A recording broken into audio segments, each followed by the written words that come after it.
विद्यार्थी मित्रांनो, आपण अनुस्वार शिकलोय बरोबर। अनुस्वार म्हणजे काय?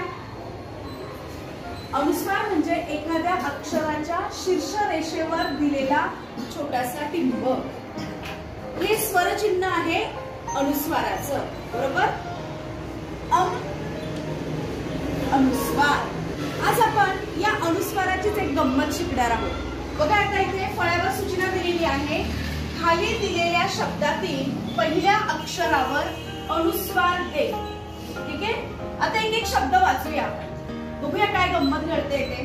रग, सोड, नदी, माडी, आबा, खडी, साग, पुडी।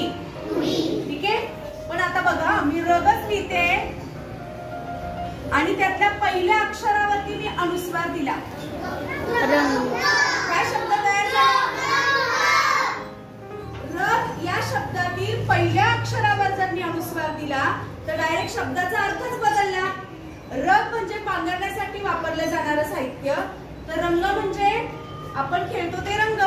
अक्षरावर अनुस्वार दिल्याने लगेच शब्दातील अर्थात बदल होतो। दुसरा शब्द बघा, दुसरा शब्द आहे सोड।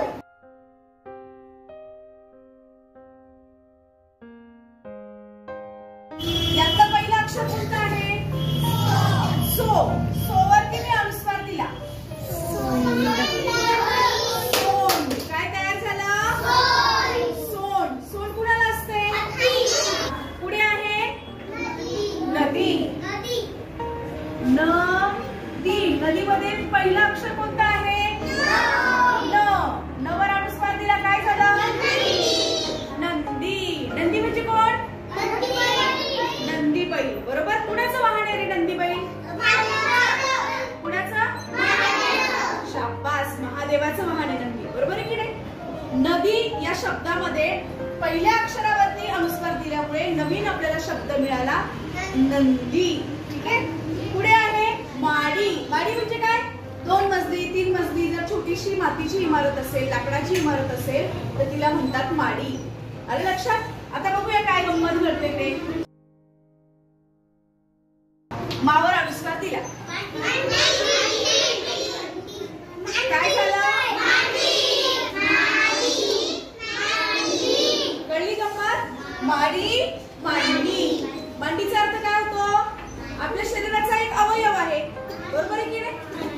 ठीक आहे, आता पुढे जाऊया, वाचा। काय तयार होईल?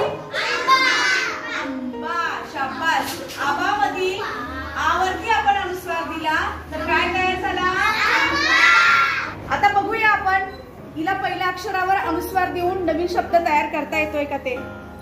आधी हा शब्द वाच।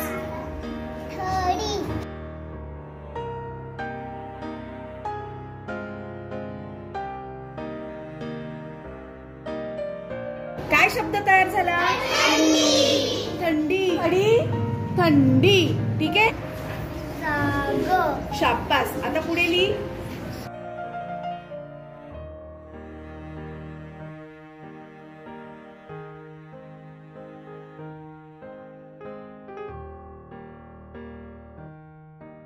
काय शब्द तयार झाला? सांग। आपण म्हणतो तू सांग बरं मला काल तू काय केलंस। ठीक आहे, व्हेरी गुड। श्लोक साठी टाळ्या। Very good. काय शब्द आहे हा?